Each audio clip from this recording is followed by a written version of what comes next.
अनुपमा के जाते ही एक नहीं बल्कि दो दो राधा रानियों का जीवन होगा बर्बाद।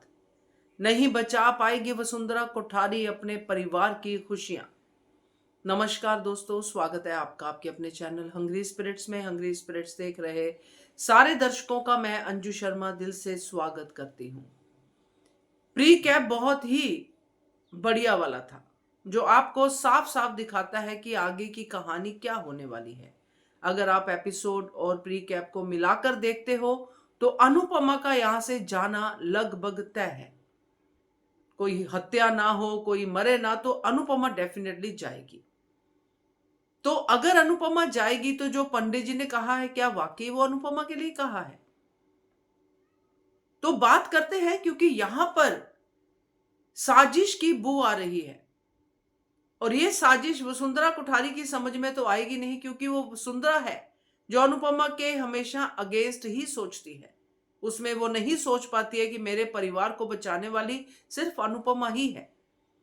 जो अपने बचाव करने वाले को ही दुश्मन समझ ले, उसका फिर क्या ही हाल होगा। और यहां पे दाव पे एक नहीं दो दो जिंदगियां लगेगी, और उनका जो इफेक्ट है वो पूरे परिवार पे होगा।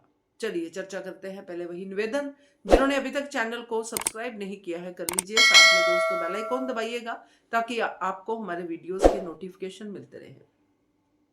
बड़ी प्यारी है राधा रानी, मगर उसके बाप को भी उस पर उतना ही प्यार आ रहा है, और वो बात कर रहा है साम दाम दंड भेद की।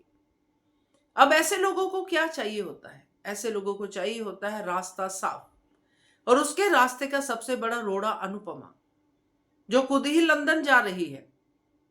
और लंदन जा तो रही है अनुपमा, मगर उससे पहले वसुंधरा कोठारी उसका रास्ता और साफ करती नजर आती है कि यह अनुपमा ही है जो इर्द गिर्द रहेगी तो मेरी राधा रानी यानी मेरी नातिन के साथ बुरा होगा। मगर वो नहीं जानती कि पंडित जी तो बात किसी और की कर रहे थे, यानी गौतम की, जिसको आपने खुद वहां पे इर्द गिर्द रखा हुआ है। तो अब दोस्तों, यहाँ पे अनुपमा के जाने की वजह तो हम समझ पा रहे हैं। कान्हा जी का जो प्यार है वो हम समझ पा रहे हैं, बात भी होगी। बट यहां जो वसुंधरा कोठारी कर रही है, जो ये सोच के बैठी है शुरू से लेके अब तक कि अनुपमा ही है जिसने हमारे जीवन में तकलीफ लाने का रास्ता बनाया है, बल्कि उल्टा नहीं समझ रही है। क्या श्रीनाथ जी जब जो भगत थी ये श्रीनाथ जी की वसुंधरा कोठारी, क्या तब इसके ऊपर मुसीबतें नहीं थी? अगर कोई समझदार व्यक्ति हो वो आराम से बैठ के सोचे कि जब मैं श्रीनाथ जी की भक्ति करती थी पहले तो प्रेम चला गया था, तो मेरी भक्ति में कहां पे कमी है? क्योंकि श्रीनाथ जी तो कभी गलत कर नहीं सकते। चैलेंज तो तब भी था, परिवार में खुशी तो तब भी नहीं थी। तब तो मेरा सिक्का चलता था, इसलिए मैं खुश थी कि मेरे हिसाब से चल रहा, मगर तब भी मंदिरों में जा जाके मन्नतें मांग रही थी कि मेरा बेटा मेरा पोता वापस आ जाए। तब तो अनुपमा थी ही नहीं, मुसीबत तो तब भी थी तुम्हारे सर पे, घर का चिराग ही घर छोड़ के चला गया। मगर वो उन बातों को सोचती नहीं है, और उसको वापस लाने वाली अनुपमा। इसको दूसरे तरीके से सोचे तो ऐसे भी सोचा जा सकता है कि इंसान की जिंदगी में तकलीफें कभी खत्म होती ही नहीं है। तकलीफों को देखने का नजरिया अगर अनुपमा जैसा हो जाए तो तकलीफें तकलीफें लगती नहीं है।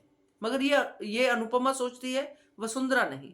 इसलिए वो सबसे ज्यादा अनुपमा को दूर करना चाहती है। उसको लगता है कि अगर अनुपमा चली जाएगी तो हमारे घर पे कोई मुसीबत आएगी ही नहीं।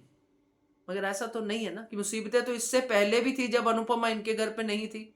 मुसीबतें तो अब भी आएंगी, क्योंकि सबसे बड़ी मुसीबत तो गौतम गांधी है, जो राधा रानी जो प्रार्थना की बेटी है उसको सबसे बड़ा नुकसान पहुंचाने वाला है। जबकि वो बच्ची है, गौतम उसका पूरा ध्यान रखेगा। जैसा कि मैंने कहा, प्रार्थना की मौत की बात मैंने कल भी की थी कि ये भी हो सकता है, और ये भी हो सकता है कि ये गौतम गांधी प्रार्थना की बेटी यानी अपनी बेटी को किडनैप कर ले, और उस गम में प्रार्थना का साथ जो भी हो। मगर दूसरी राधा रानी उसकी अपनी बेटी राही है, उसकी जिंदगी का बड़ा तूफान प्रेरणा है। तो ये दोनों राधा रानियां पूरी तरह से पिसने वाली हैं अनुपमा के जाते ही, क्योंकि अनुपमा ही है जो गौतम गांधी की चाल को समझ सकती है। जाते जाते गौतम को बोल के भी जाएगी, मगर गौतम तो गौतम है, उसको तो अनुपमा दूर चाहिए, वो मिल जाएगी। तो इस सब से यही पता चल रहा है कि वसुंधरा जो आज प्री कैप में बोल रही थी पंडित जी, और उसके बाद अनुपमा के बारे में बोल रही थी, फिर उसके बाद अनुपमा को भी कहा कि आप ही चले जाइए क्योंकि आप ही हो जो मुसीबत लाती हो। तो ये पूरा जुड़ता नजर आ रहा है कि अनुपमा के जाते ही क्या क्या बवाल होने वाले हैं। क्या कहते हो आप? कमेंट कीजिएगा। देखते रहिए channel Hungry Spirits. Thank you so much.